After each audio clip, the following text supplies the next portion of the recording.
We have Holly Hartman here speaking with us today. And she is a fifth-year PhD student in biostatistics at the University of Michigan. She received her BS in mathematics and molecular and cellular biology from the University of Puget Sound, and she received her MS in biostatistics from the University of Alabama at Birmingham. Her current work is in methodological improvements for clinical trial design. She also collaborates extensively with the Radiation Oncology department at the University of Michigan Hospital. Her research interests are in designing efficient clinical trials that are motivated by oncology and rare diseases. She has also been extensively involved in diversity, equity, and inclusion efforts, both within the Biostatistics department and across the University of Michigan. So, Holly, thank you so much for coming in today on this very exciting election week, and we're looking forward to hearing you speak. Yeah, thank you so much for having me. So I guess you basically covered all of this. So yeah, I've been doing biostatistics and I've been in school for biostatistics for quite some time. And I've also been doing some diversity and inclusion work as well. And for the undergraduates that are here, if you have questions about graduate school or any of those things, you can email me here. Here's my Twitter handle and also my website if you want to get in contact with me. So today we're going to be talking about some things that can be kind of touchy subjects. And so I just want everyone to know that some of the things that we talk about might make you a little bit uncomfortable, but that's kind of where growth happens. Growth happens outside of your comfort zone. But one other important thing is that you're not too far outside your comfort zone. That's what we call the danger zone. So as we're going through today, if you have questions, feel free to speak up. If you are thinking about something and you're wondering if it applies to this, go ahead and speak up because that is another way to learn. So with that, let's begin. So a little introduction about prostate cancer, which is where I'm going to be, most of my talk is going to be based on. It's the second most common cancer in men. And it has a really great 5-year survival rate. It's 98%. So that means that of people who were diagnosed with prostate cancer, of the 98% will be alive in 5 years. However, there's also big racial disparities in both the incidence, so who gets or who is diagnosed with it, and mortality. So that's the rate at which people die. So Black men tend to be diagnosed with prostate cancer at a higher rate, and they also tend to die of their disease at a higher rate. So overall, prostate cancer survival the prognosis is generally good, especially if you get it in the earlier stages. So that means that there's also a lot of long-term follow-up. So a lot of men who are diagnosed with prostate cancer don't actually die from their prostate cancer. They die from other causes, such as heart attacks or strokes or something related like that.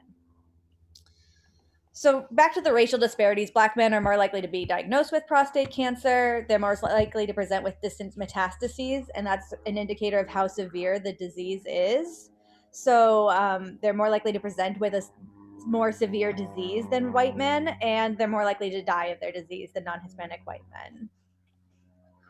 So my collaborators at the University of Michigan Hospital wanted to answer this research question.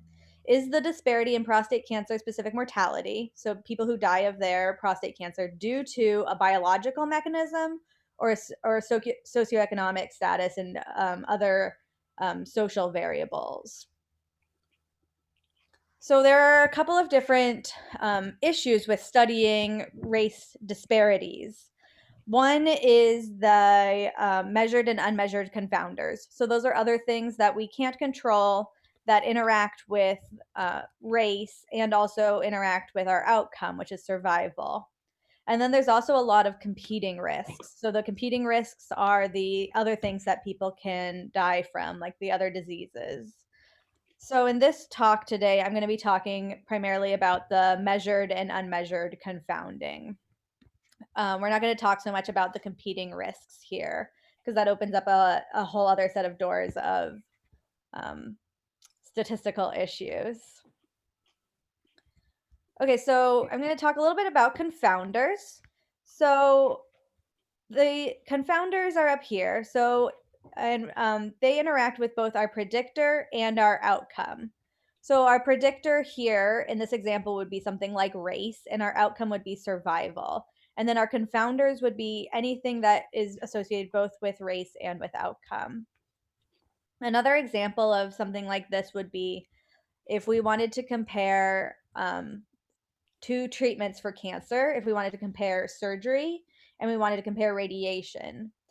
But one issue with comparing those two types of treatments is that healthier patients tend to get surgery. So in that case, the confounder would be their health beforehand, which would be related to both their outcome, how well they're going to do, and the predictor, the type of treatment that they got. So healthier patients tend to get surgery, so they tend to live longer. So if we don't adjust for that confounder of their health before treatment, then we might falsely or inaccurately claim that surgery improves the outcome better than radiation. But that would just be because before we even assigned treatment, these patients were going to do better. Does anyone have any questions about confounding? Okay. Okay. So one method to deal with confounding is called propensity scores and inverse probability weighting. So this is a statistical method to adjust for confounding in the treatment assignment. Or it was originally in the literature used for treatment assignment, but now it's been used to expand beyond just treatments. So the propensity score is the probability of receiving the treatment that the patient actually did receive, conditional on all the other covariates. So, given in our previous example with surgery versus radiation, given that this person is already in pretty good health, what's their probability of receiving surgery? And so, using these propensity scores, you can get an unbiased estimate of the treatment effect given when you condition on the propensity score. And this was developed by Rosenbaum and Rubin in 1983. So, this has been a method that's been around for a while. And recently, it's been started to be used for in racial disparities research, where we look at the covariates and look at the probability of race, basically. So how we use this is the slide I have with the most math on it. Other than this, it should be somewhat not very math heavy. So this is how you would use inverse probability weighting in our scenario where we're looking at race. So if we have ZI, which is an indicator of if the person is Black or not Black, and then we have our covariates, our XIs here. First, what we do is we calculate the propensity score, which is the probability that this person is Black given their covariates. So those covariates could be things like age, or it could be their cancer variables, how severe the disease is. And then we calculate a weight for that patient as well, which is based on the propensity score. And so this sort of acts as like a balance. So we would expect similar baseline characteristics, xi, when using these weights. So then we would do these analyses and weight each patient using these propensity scores. So we did this in a large data cancer registry database called SEER. It stands for Surveillance, Epidemiology, and End Results. It's a national cancer registry database, which means that they collect data from all over the US. I believe there's 28 states that they collect data from about cancer. And this is more than just prostate cancer. It has all types of cancer, and it has lots and lots of variables about the stage of cancer, treatments that they received, and things like that. So we had about 250,000 white men and just over 50,000 Black men in this database. And we used the propensity method. So here are some other variables that we had in this SEER database. We had a lot of cancer-related variables. We had the treatment they got, the T stage, which is all of these are basically how severe the disease is. End stage is if it's gone to the lymph nodes or not. and then prostate-specific antigen, which is a biomarker that is used to detect prostate cancer, but also can be used to indicate the severity of the prostate cancer. We also had insurance status. We had if they were uninsured, insured, or if they were using Medicaid. And one thing that we didn't have was any sort of information about the comorbidities. So before, when I was talking about other diseases that patients might have, we didn't have any information on that.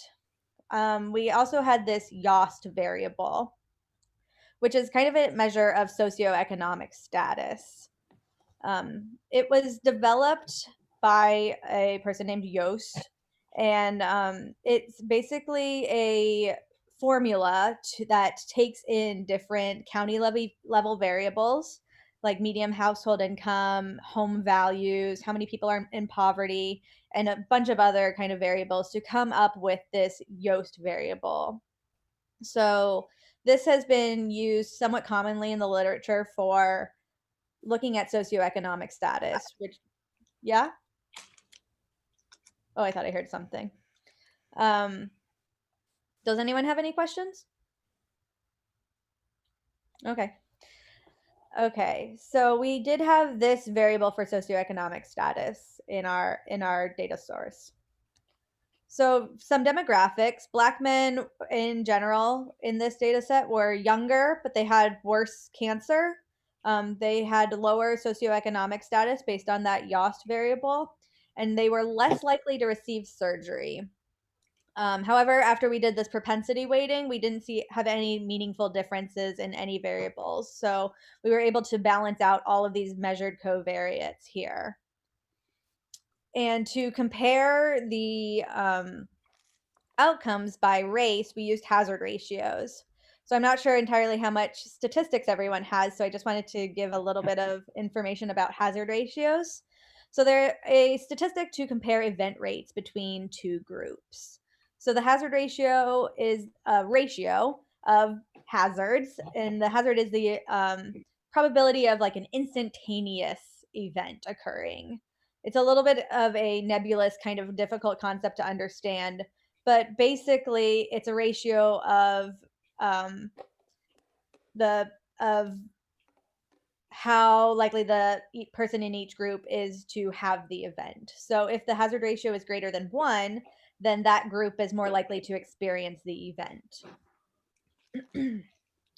So here are the results from our model using the SEER data set with the propensity weighting. So here we have different boxes, bless you, based on what we adjusted for. So here we just adjusted based on age, then we did age and disease severity, and then we did age, disease severity, and our socioeconomic status variable. And so you can see that these are all greater than 1. And since these are our confidence intervals, since they don't cross 1, then these are statistically significant. And so as we adjusted for things, they got closer to 1, but regardless, Black men had worse survival than white men in this analysis. So this means that even after adjusting for socioeconomic status in that YOST variable, cancer severity, and treatment, Black men are more likely to die of their prostate cancer. And since we did adjust for that YOST variable, but one potential conclusion would be that this could be due to a biological mechanism.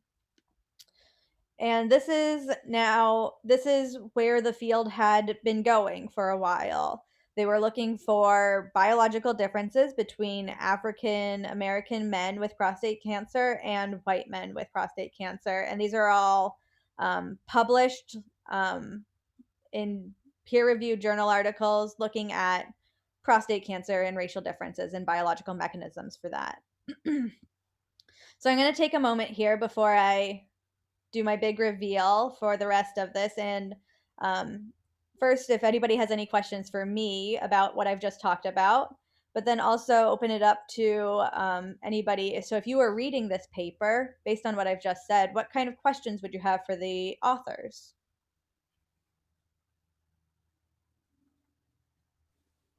This question is kind of more basic, but going back to the propensity scores, you said that after accounting for the propensity scores, then you didn't see differences in some variables. So could you say more about that, like how it works and more Yeah. precisely, than how I said it, I mean, like what that means?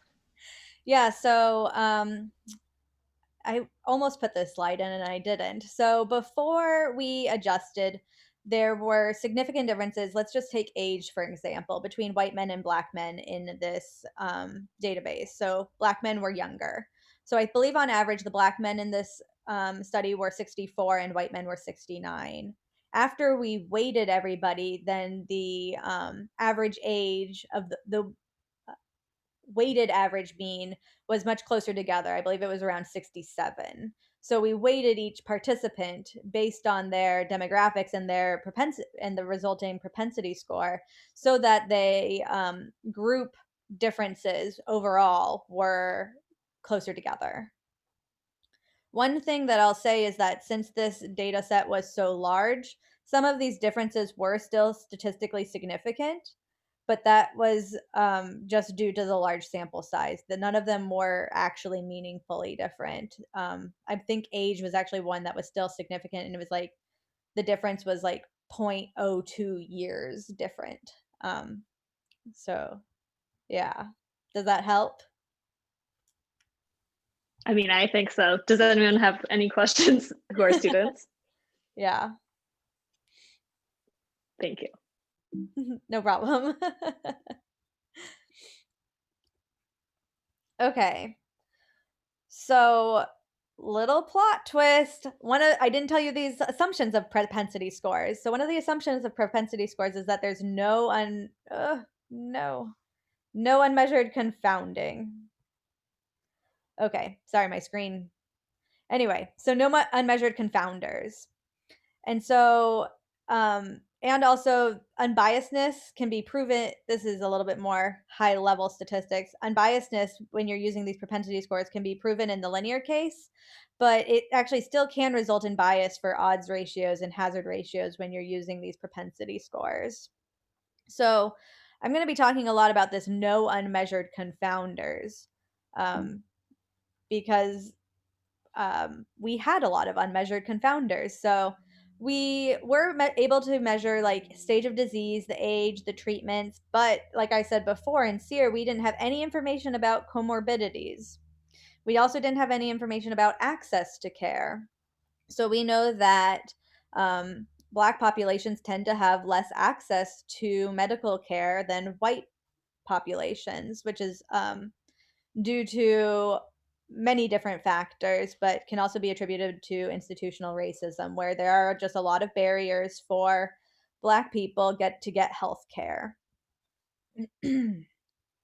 So, what is institutional racism? This is something that's been coming up a lot more, especially recently. So, we're going to go through a little bit about this now. So, the definition is basically when there's differential access to goods, services, and opportunities of society due to a person's race. So, this is a small example. So, in the United States, public school budgets are dictated by taxes. So each community pays, so each person in a community pays taxes, and some of that goes to the public schools in that area. So wealthy areas tend to have higher school budgets, and those wealthy areas tend to be mostly white. So if the quality of education is linked to the larger budget, then these white wealthy areas will receive higher quality education in terms of how much money is being spent per student. So then this kind of cycle would continue to promote white students' success while hindering Black students' success based on the system that we have set up. So this can be institutional racism is common in basically all fields and all areas in our country.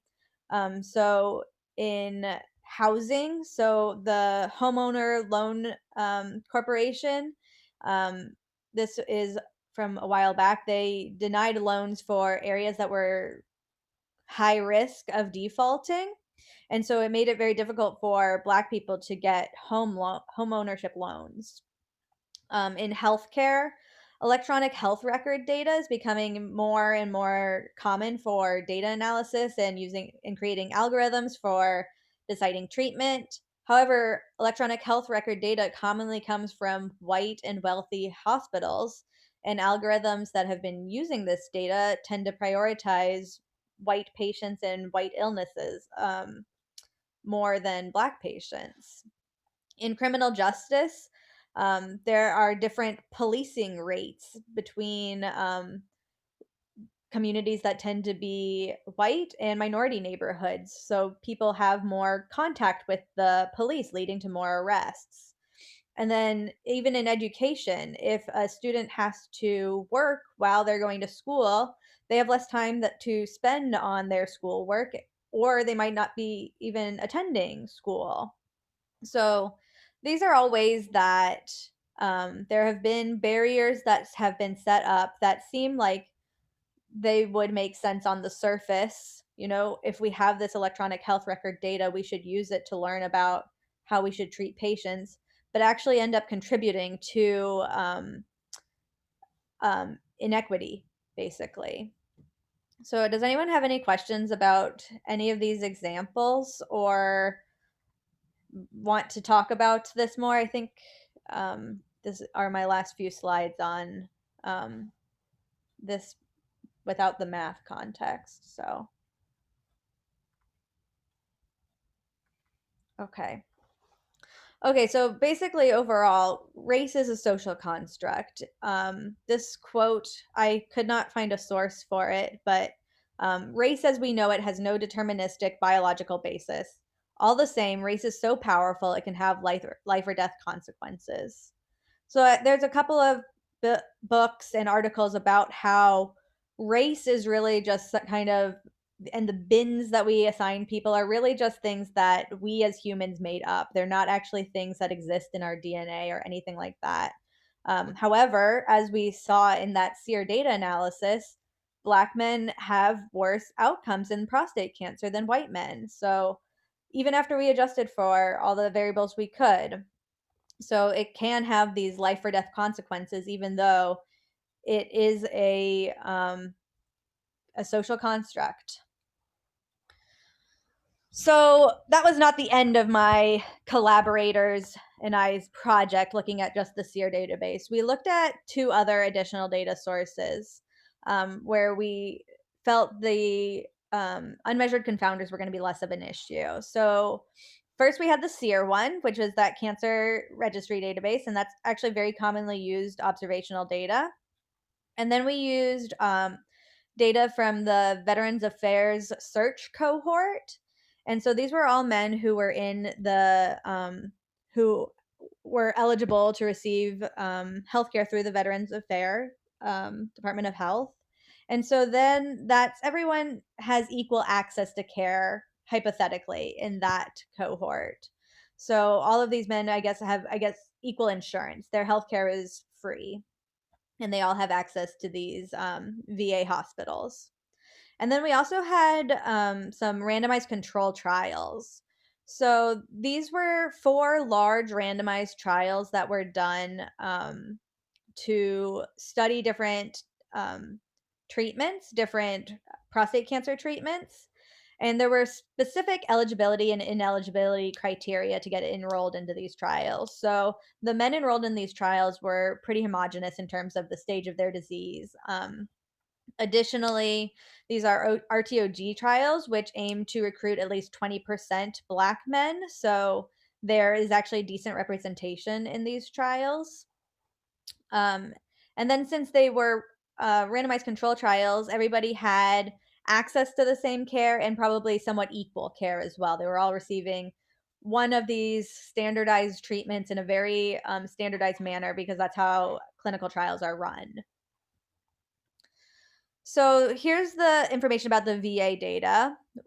There were medical centers, 5 medical centers, where we presume people had at least more equal access than in the observational data set. They all were eligible to be treated at these centers. and all of the patients were treated with surgery as well. So we didn't even have to adjust for what type of treatment they were receiving. It was significantly smaller cohort than the SEER database um, because it wasn't a population registry, so that makes sense. Again, we had Black men were younger and had more severe prostate cancer, but those differences weren't present after we did the propensity weighting. And so these are our results from that data set. So here we can see that the hazard ratios are less than 1, which means that Black men actually had better outcomes than white men after we did these adjustments. So here we have just our age adjusted one, and here's our age and then cancer severity adjusted one. However, both of these confidence intervals cross 1, so they're not statistically significant. So this does differ quite a bit drastically from our SEER results, where it was statistically significant that Black men had worse outcomes even after we adjusted for everything. Here we see no difference in the outcomes between Black men and white men. And then we have our randomized control data. So we had 4 trials from the Radiation Therapy Oncology group. Like I said, they had specific inclusion-exclusion criteria, which creates a very homogeneous population, which in general can be difficult because it makes results less applicable to a larger population where there is more variation. But for our purposes, it worked out very nicely because it meant that there were fewer unmeasured confounders that we couldn't control. It was larger than the VA data set, but still somewhat small, about 1,000 Black men and almost 5,000 white men. Again, they were younger, Black men were younger and had more severe cancer, but the differences were not significant once we did our propensity weighting method. And here are the results from that. So here, if we just adjust for age, the hazard ratio is 0.9. So Black men had better outcomes again, but not significant. But once we adjusted for the age and the severity of the cancer, it actually did become statistically significant that Black men actually did have better outcomes than white men after we adjusted for this. So here's the table that we published based on these results. So here are our SEER results. You can see they have very tiny confidence intervals, and that's because we had so many patients that were enrolled in these trials. And the more we were able to adjust, the more this hazard ratio started to trend towards non-significance. And then we had our VA data set here. We had actually very few deaths in this cohort, which is great, but it also means that we had less data in general. So we had pretty wide confidence intervals here. And then here's our randomized control trials data here. So this is if we just age adjusted. And then when we fully adjusted, it was statistically significant, just barely. So the conclusions from this research were that the differences in population level prostate cancer specific mortality between Black men and white men is likely not due to biological mechanisms. If there had been underlying biological mechanisms that had been causing this population-wide disparity, then we would have seen that in the RCT trials and in the VA data set as well, because that underlying biology would not be something that could be adjusted for or would go away just because the men were involved in a randomized trial. So our conclusion was that if Black men and white men receive equal care and have equal access, then they will have similar survival. So there's a lot of things well, I guess I'll stop here and pause for a minute and see, does anyone have anything, any questions for me about this study or want to talk about the results more or anything along those lines?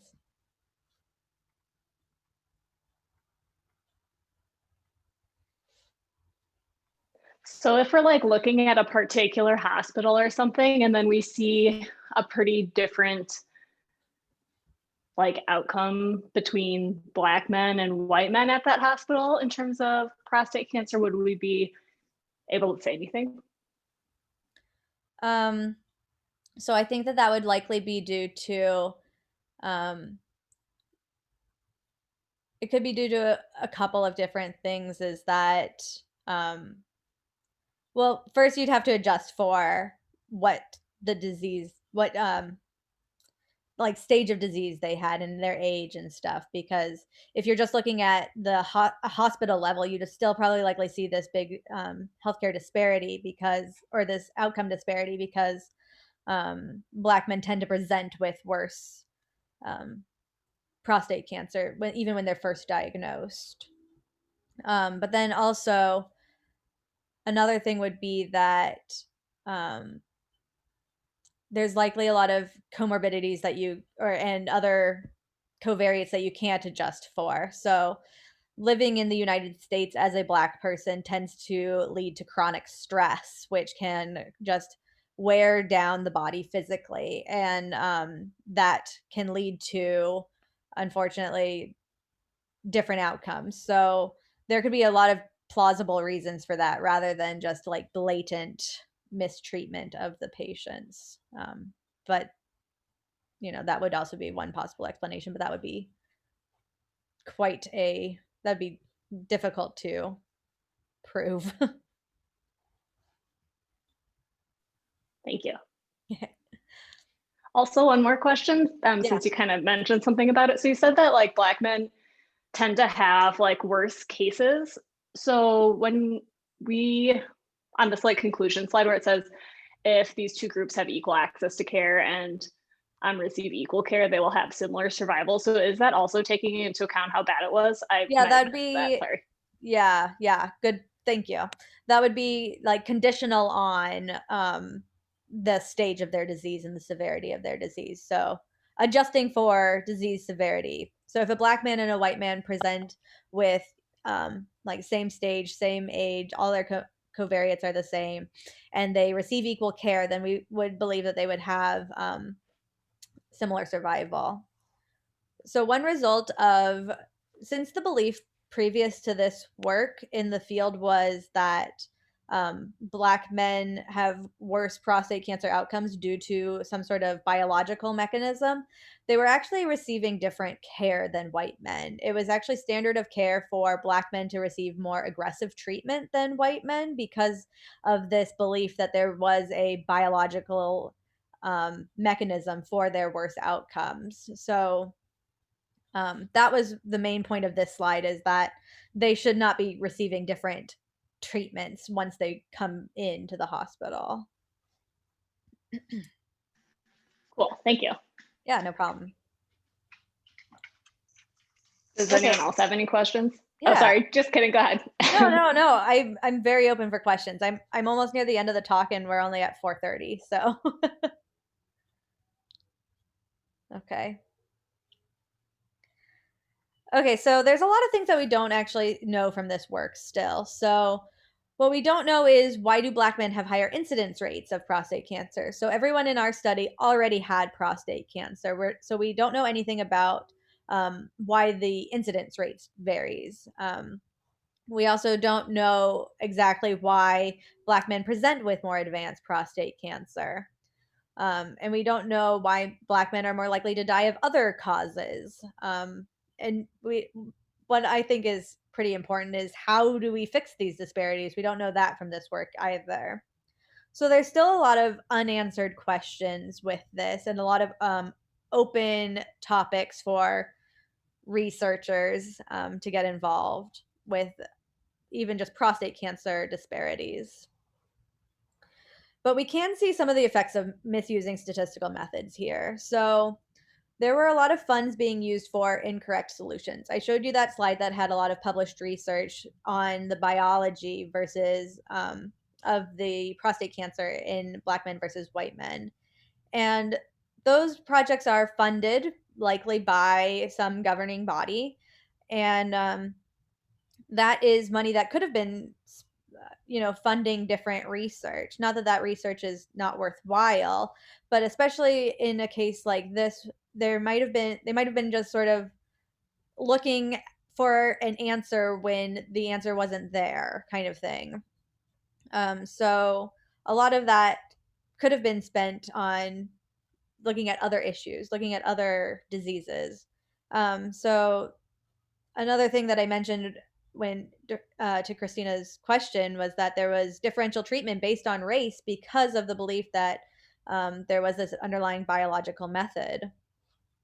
And then additionally, these databases, SEER especially, have been used to do a lot of other research too, especially comparing treatment efficacies. So how well two treatments do. So going back to the beginning where I was talking about surgery versus radiation, because clinical trials are so expensive to run and so time consuming and they take a lot of manpower and they're just very, very, very difficult, people are relying more and more on large databases that are easily accessible to do treatment comparisons. So a lot of times people are interested in surgery versus radiation or similar types of questions. However, there's a lot of things that we can't adjust for using those databases. So we might not always be getting the right answer from doing that kind of research. I worked on another project that was similar where we compared the results from observational databases to randomized clinical trials, and we found that they didn't agree hardly at all. And so if we develop guidelines using observational data, then we could be treating people incorrectly continually because we came up with this using methods that are not appropriate.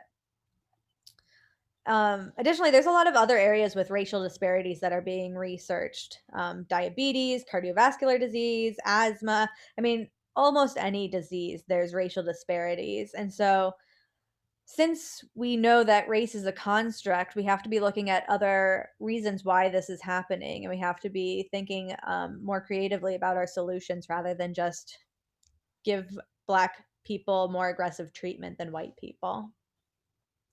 There's also other statistical methods besides just the propensity weighting method. There's one called instrumental variable analysis, which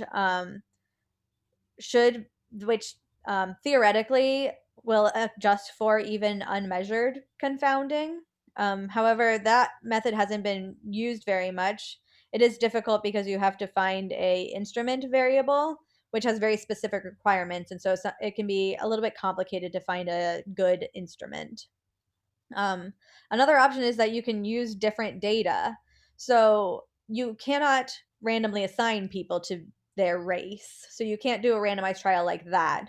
But you can use data from sources that would have fewer unmeasured confounders. You can get data from a randomized clinical trial to look at that effect. So just changing which data source you're using can change your results and make it more appropriate.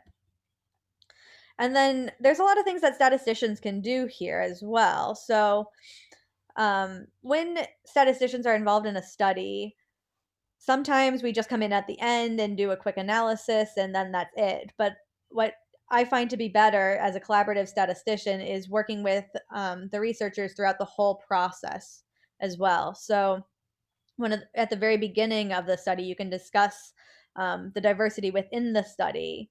And then when you're doing the analysis, taking into account there is likely this institutional racism that we can't account for in some way, and acknowledging that and using methods that are appropriate, then that's a good step as well. And then when you are using these methods, talking about them with your collaborator and talking about the limitations of them. So if I'm doing an analysis with propensity methods, I want to be clear that we're assuming that there's nothing unmeasured here that is going to affect this outcome. And that often isn't a realistic assumption to make. So usually a different method is more suited for the analysis. And then instead of just immediately jumping to a conclusion, thinking through alternative explanations. So if we had done this analysis and we had stopped at the SEER component of this, then we would be we could say that this could be due to a biological mechanism, or it could be due to a bunch of other different kinds of mechanisms. So really thinking through what are the possible explanations for these results is important too. So statisticians sometimes get a rep for being like very antisocial, only computers, screens only, no humans. But a lot of this needs to be very collaborative, and there is a lot of work that statisticians can do to improve research in whatever fields, whatever field we're working in. So here are the general takeaway messages. So observational data has unmeasured confounders, and we really need to be using methods that adjust for that. Using improper methods is going to use up time and resources, and then race is a social construct. So if we are find that race is associated with something, we have to dig deeper to figure out why. It's not because of biology. So thank you all. Any questions?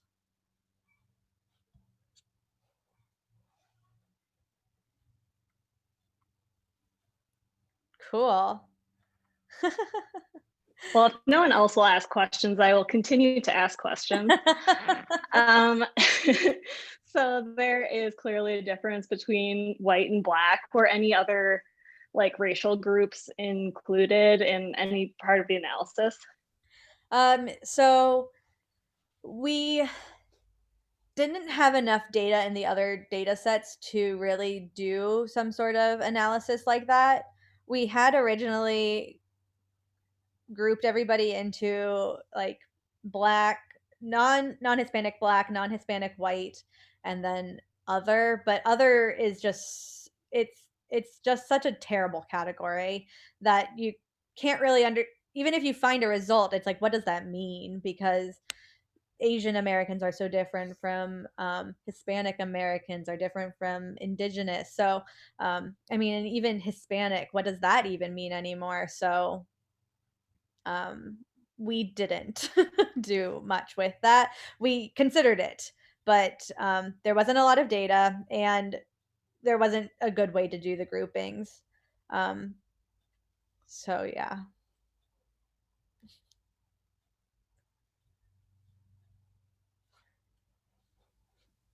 Questions from anyone else? If you're shy, you can put them in the chat. Yeah, I do have the chat open now, so.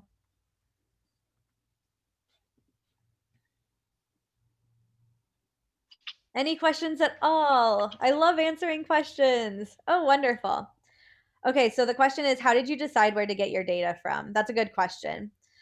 So my collaborator, he came to me and he had this data from the randomized trials, was actually where we started. I presented this in a little bit of a backwards way. So he had this data from the clinical trials.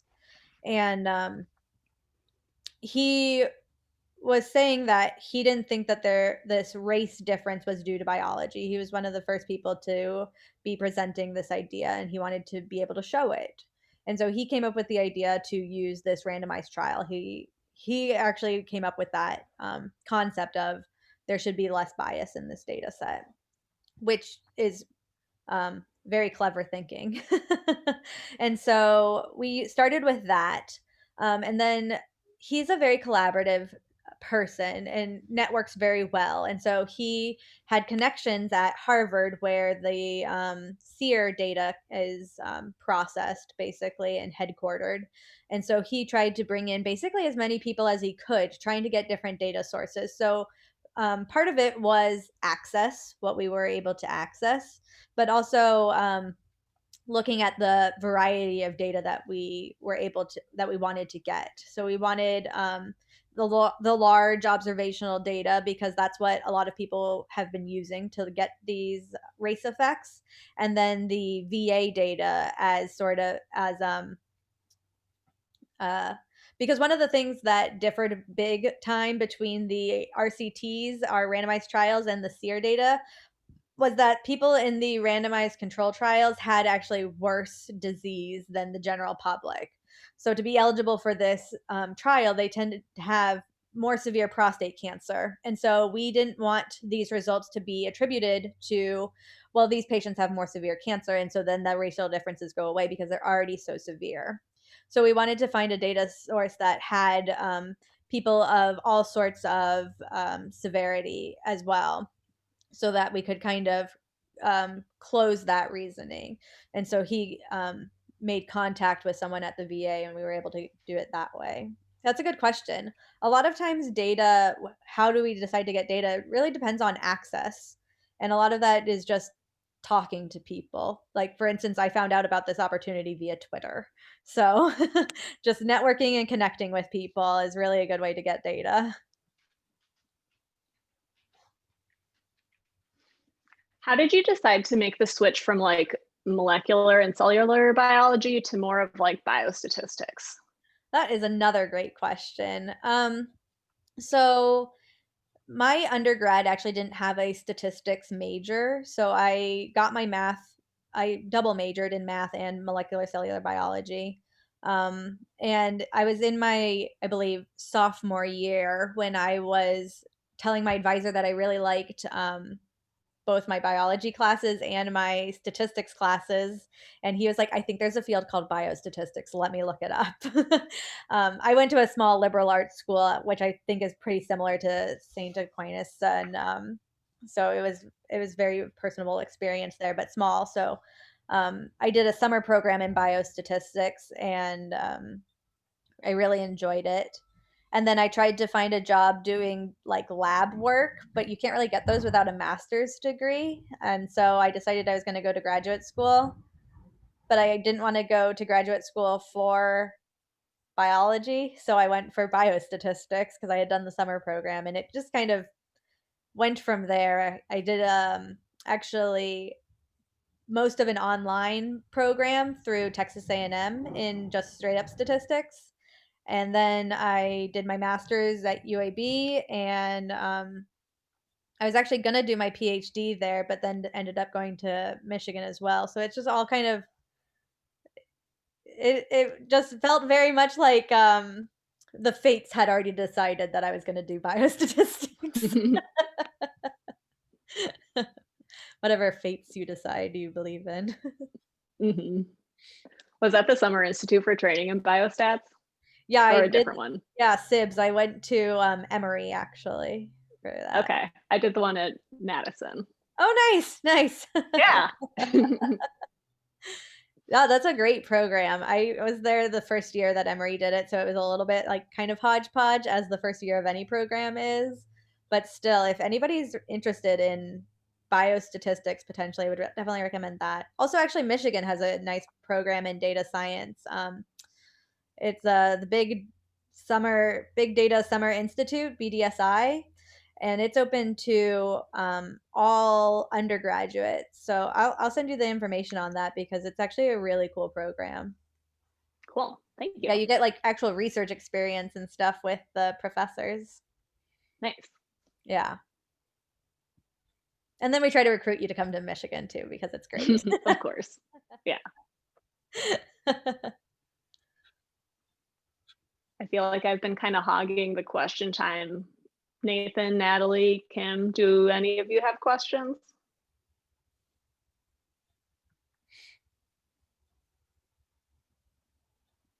Okay, cool.